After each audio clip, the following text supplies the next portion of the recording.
Rukesh पटवाहा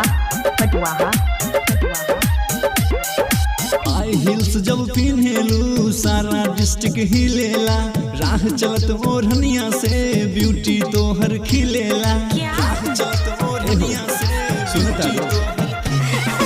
high heels जब पिन्हेलू सारा district हिलेला, राह चलत ओढ़निया से ब्यूटी तोहर खिलेला।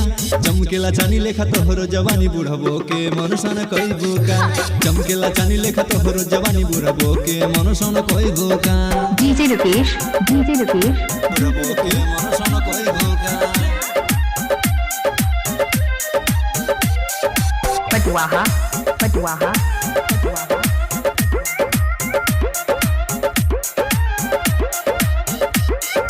मटक मटक के चलेलू चाल तोहर बहिरनिया के, देख के हुर बिसरमा ले फिदा बतोहर नथुनिया पे। ए हो मटक मटक के चलेलू चाल तोहर बहिरनिया के, देख के हुर बिसरमा ले फिदा बतोहर नथुनिया पे।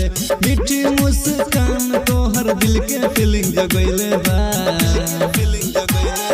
चमकेला चानी लेखा तोहरो जवानी बुढ़बो के मनसन कइबो का, चमकेला चानी लेखा तोहरो जवानी बुढ़बो के मनसन कइबो का।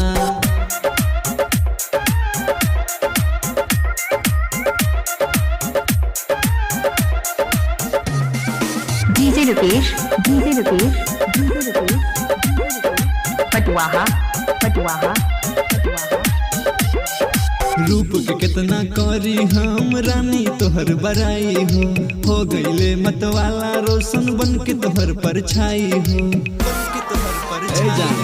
रूप के कितना करी हम रानी तोहर बड़ाई हो गईले मतवाला रोशन बन के तोहर परछाई हो।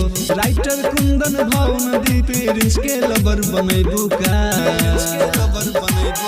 चमकेला चानी लेखा तोहरो जवानी बुढ़बो के मनसन कइबो का, चमकेला चानी लेखा तोहरो जवानी बुढ़बो के मनसन कइबो का।